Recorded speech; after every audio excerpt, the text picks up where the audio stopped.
Sign the check, Claire. $25,000. Consider it the price for us tolerating you this long.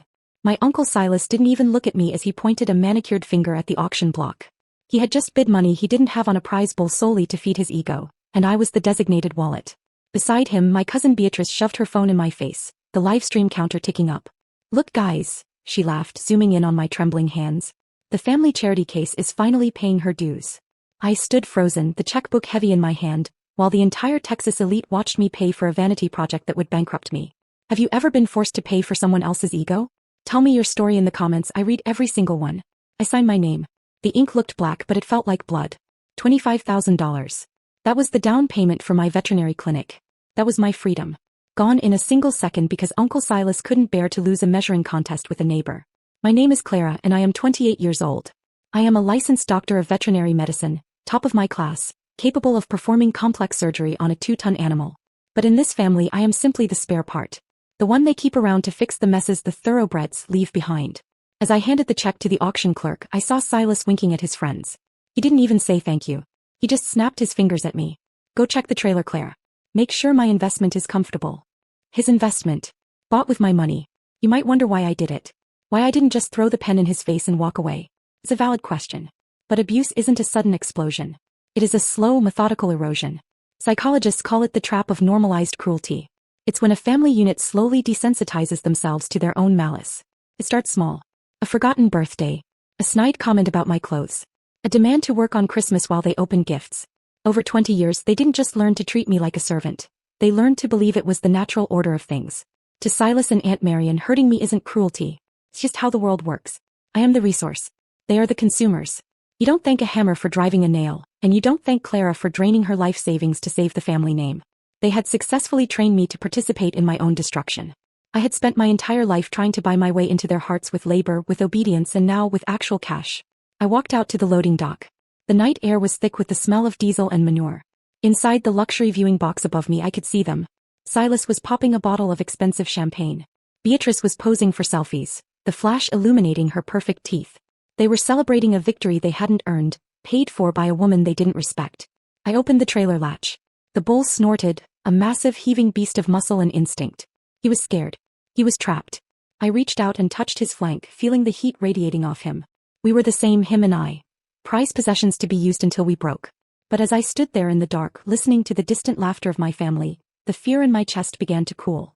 It hardened into something heavy and cold. They thought I was just a checkbook. They thought I would always be the quiet, grateful orphan.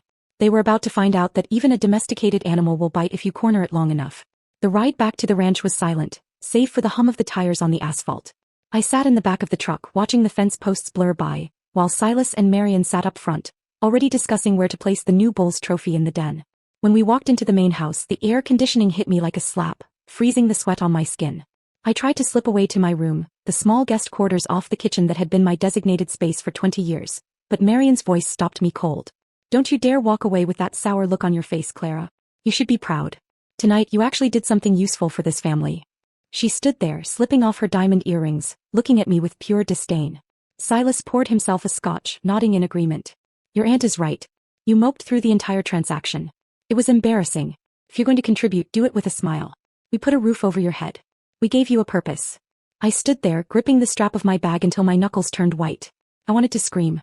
I wanted to tell them that they hadn't given me a purpose. They had given me a sentence. But the words died in my throat. This is the invisible chain of the survivor. It's a psychological mechanism that keeps you tethered to your abusers long after you have the strength to leave. You learn early on that fighting back only tightens the noose. You learn that silence is safety. You convince yourself that if you just endure one more indignity, one more payment, one more insult, maybe they will finally let you be. It is a prison without bars, built entirely out of the hope that if you are good enough they will stop hurting you. Well, Silas barked, ice clinking in his glass. Are you going to apologize for your attitude? She doesn't need to apologize. The voice came from the hallway, quiet but sharp enough to cut through the tension like a razor. We all turned. Standing there was my grandmother, Eleanor. For the last decade she had been a ghost in this house. Frail, retired, mostly confined to her wing, letting Silas run the show while she faded into the background. But the woman standing there now wasn't a ghost. She was the matriarch who had built this empire from dirt and grit before Silas was even born. She walked into the room, leaning heavily on her cane, but her eyes were burning with a clarity I hadn't seen in years. She didn't look at me. She looked straight at her son. Mother, Silas stammered, putting his drink down. You should be in bed. It's late. I saw the live stream, Eleanor said. Her voice was terrifyingly calm. Beatrice's video. I watched my son force my granddaughter to pay for his vanity project while his daughter mocked her poverty. It was just a joke, Mother, Marian interjected, her nervous laugh shrill. We were just having fun. Clara knows we love her. Do you? Eleanor stepped closer. Because it looked a lot like you were robbing her. Give me the receipt, Silas. Now hold on, Silas bristled, trying to regain his authority. This is business. I made a command decision for the good of the ranch. Clara's contribution is perfectly. I said give me the receipt. Eleanor didn't raise her voice. She simply issued an order and the heir left the room. Silas, a 50-year-old man who bullied everyone in his path, looked suddenly like a caught child. He pulled the carbon copy of my check from his pocket and handed it to her. Eleanor looked at it, then tore it into 4 precise pieces. She let them flutter to the floor. That check is cancelled, she stated. And as of this moment, so is your authority. I am dissolving the family trust, Silas. I am taking back executive control of this ranch. Effective immediately. You can't do that. Silas shouted, his face turning purple. I've run this place for 10 years. You haven't run it, Eleanor corrected, her gaze cold as winter. You've bled it dry. And you used Clara to hold the bandage. Get out of my sight. All of you. I need to speak with my granddaughter alone. Eleanor didn't say a word as she led me down the long oak-paneled hallway to her study. She walked slowly, each step a negotiation with gravity, but her spine was as rigid as a steel beam. The silence between us wasn't empty. It was heavy, filled with the dust of 20 years of things left unsaid. When she closed the heavy double doors, locking out the sounds of Silas's tantrums, the mask finally slipped. She slumped into her leather chair, her breath catching in a ragged wheeze. She looked small suddenly, fragile. Pour us a drink, Clara, she whispered. The good stuff. We're going to need it. I poured 2 glasses of the whiskey she kept for special occasions. My hand was still shaking, not from fear anymore but from the adrenaline of seeing the giants of my childhood reduced to scolding children. I handed her the glass. Why now? I asked. It was the only question that mattered. You've watched them treat me like a servant for a decade. You watched them mock me. Why tonight? Eleanor took a sip, her eyes closing briefly. Because I have a deadline, Clara. I have pancreatic cancer. Stage 4. The world tilted on its axis. The woman who was the bedrock of this ranch, the only person who had ever looked at me with anything other than utility, was leaving. Don't look at me like that, she snapped, though her voice was gentle. I'm 82. Death isn't a tragedy, it's a schedule change. But it means I don't have time for patience anymore. This is the Guardian's silent regret. We like to think of our saviors as all-knowing, but sometimes they are just flawed humans paralyzed by hope. Eleanor looked at me and I saw the guilt etched into her wrinkles. She had spent years hoping her son would grow a conscience, hoping that if she gave him enough rope he would build a ladder instead of a noose. She had sacrificed my happiness on the altar of her maternal optimism.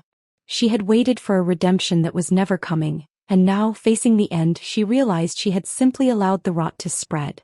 I thought I was protecting the peace, she admitted, her voice thick with regret. I was just protecting their cruelty. But we are done with peace. She opened the drawer of her desk and pulled out a single thin file. Silas didn't just bully you into paying for that bowl tonight, Clara. He stole from you to do it. I know, I said. I paid the check. No. She slid the file across the desk. I mean before tonight. Your parents, my daughter and your father, they left you a trust. It wasn't money, it was land. 300 acres of prime grazing land on the North Ridge. It was supposed to be your start.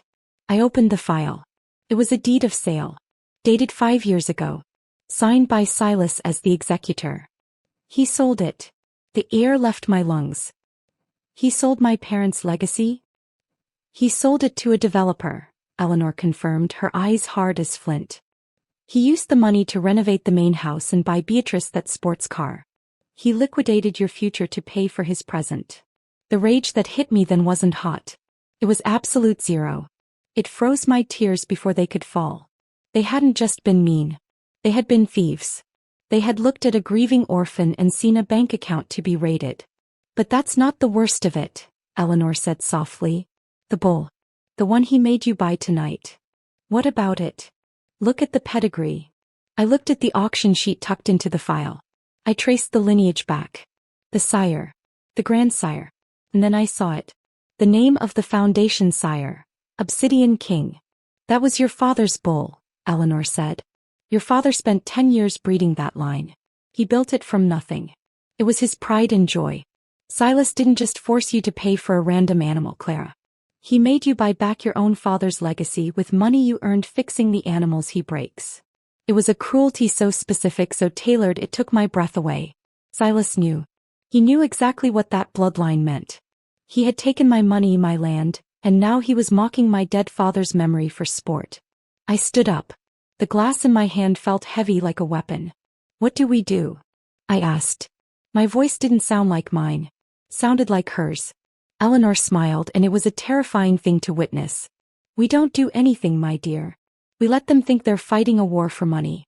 They don't realize they're fighting a war for survival. Tomorrow morning I'm calling my lawyers. By noon, Silas won't just be out of a job. He'll be answering for every acre he stole.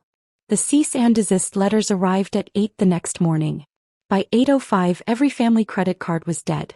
By 9 they finally understood that their 20-year money flow had been shut off. Most families would panic or apologize. Mine declared war. Knowing Eleanor's paperwork was airtight, they abandoned court and turned to the one arena where truth is optional: public opinion. Beatrice led the attack. Instead of ranting online, she appeared on the biggest agricultural podcast in Texas, painting me as unstable and accusing me of manipulating a dying woman and committing elder abuse. It was flawless gaslighting. She made herself the savior and me the villain. Within hours, my clinic page filled with fake one-star reviews and outrageous claims. My career was being burned down before it began. I broke, wanting to hide or bargain. Eleanor refused. If you feed a shark, it just brings friends. She reminded me that without her, Silas would have erased me, empty my accounts, sell the ranch, and bury my future. This fight was not about winning an argument. It was survival. We did not answer the lies. We waited. At the Austin Cattle Barons Gala, Beatrice basked in attention, until Eleanor gave the signal. The tribute video cut to bank transfers, trust withdrawals, yacht bills, and Paris trips, all paid with stolen funds. The crowd gasped. Beatrice, still holding a live mic, shrieked that my father was never real family, and they deserved the money. Her words, broadcast to the entire ballroom, destroyed them faster than any lawyer. Indictments followed for fraud and elder abuse. They lost the house, their status, and their freedom. Beatrice's rant went viral. She lost her sponsors, her image, and her fiancé. Eleanor died 3 months later, mission complete. I inherited the ranch, sold Silas's vanity bulls, and founded the Eleanor Veterinary Clinic, built on the very land they tried to steal. I created a scholarship fund for rural students like me, kids with talent but no pedigree. That is planter's justice. True revenge isn't destruction, it's creation. Take what they used to break you and use it to build something better. Yesterday, I watched a scholarship student nervously examine her first pregnant heifer. I told her what no one ever told me: you belong here. The land finally sounded like peace, not fear. Clara didn't just survive the war. He changed the future.